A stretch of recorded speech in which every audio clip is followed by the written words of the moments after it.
Hi, this is Steve Science Smith. Science is my middle name. We're in my environmental lab here. Hey, when I try to sell you this diamond, would you take it? I mean, it's huge. It'd be worth like $1,000,000. You probably think I'm a fool, but there's a lot of people out there that kind of like to take advantage of us. Kind of like scam us. I mean, I'm not going to mention any names, but I mean, they're the usual suspects. You've probably heard some of their names over time. Richard Windsor, which actually that was replaced by Gina McCarthy, Al Gore, shoot, Al Gore's a classic. But, anyway you look at it, there's Nancy Pelosi. What else we got? Mr. I think his name is Jerry Brown. Interesting character. And then our President and King. But anyways, I got to ask you a question. What do you think about the CO2 thing? One of my students came into the lab, and she says, "Science, the debate is over." And I go, "Hey, wait a minute, Susie. The science debate is never over. Only fools say the debate is finished." I said, "Over what?" She said, "Teacher, there's too much carbon dioxide. Carbon dioxide is made by men, and it heats the planet. And my goodness, it's killing those poor those polar bears. I don't know what's going on there. And it's going to flood Disneyland. I've never been to see Mickey Mouse yet." Calm down, Susie. Don't worry. I mean, let's hear this out. CO2 is there. It does the work that it does. But, Susie, how much CO2 is too much? Or how much is there? She says, "I don't know, science." So no truer words have ever been said. The same can be said for all those guys, those guys in the political realm, Washington and Sacramento, academia. You got all those multi-million-dollar grants for more of the same computer models. All those trillions for the Karl Marx division of kneecap and no trade. Millions more for solar and wind farms. Instead of farming feed and food corn, which is no longer $2 but costs $7 a bushel, because we cram horrible energy inefficient corn ethanol into gas tanks. It's terrible.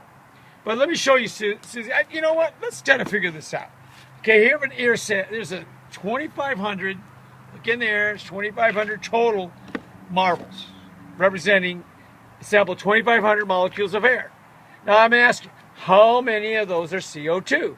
So you're going to say, how many? Susie goes, well, half. So he says 1,250. He says, nope. She goes, well, at least 1,000 because, it's killing us. I mean, it's destroying our world. And I go, nope, not that many. She goes, okay, tell me how many. So what I did is I took some marbles and I did this. Let me do that a little louder so you can actually hear it.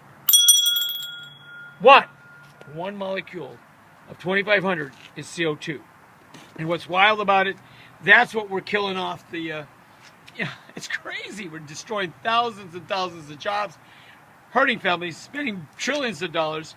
Now, let me show you this a little bit. We've got maybe, 12, 13 out of 1,000,000 are man-made, because they say it's about 3%. And it's absolutely nuts. We're destroying families, businesses, countries. I mean, we're destroying so much for what these space cadets, let's just call them what they are, our politicians and our hide them from you university guys, for a lousy 3 molecules out of 1,000,000. I think it's time to change. What do you think, Susie? Susie said, yeah, what do we do? I said, show this video. All you need to do is tell people that we're killing ourselves for one molecule, one of these. Listen again. Out of 2,500. 400 out of 1,000,000. And all man can have any impact on is maybe 12 out of that 1,000,000. We're getting ripped off. Let's save the country. Let's save the world. No more scams by people like Mr. Gore, Miss Gina McCarthy, Miss Pelosi, Mr. Brown, and certainly President and King himself. You wouldn't buy the diamond? You're certainly not going to buy the other scam on carbon dioxide.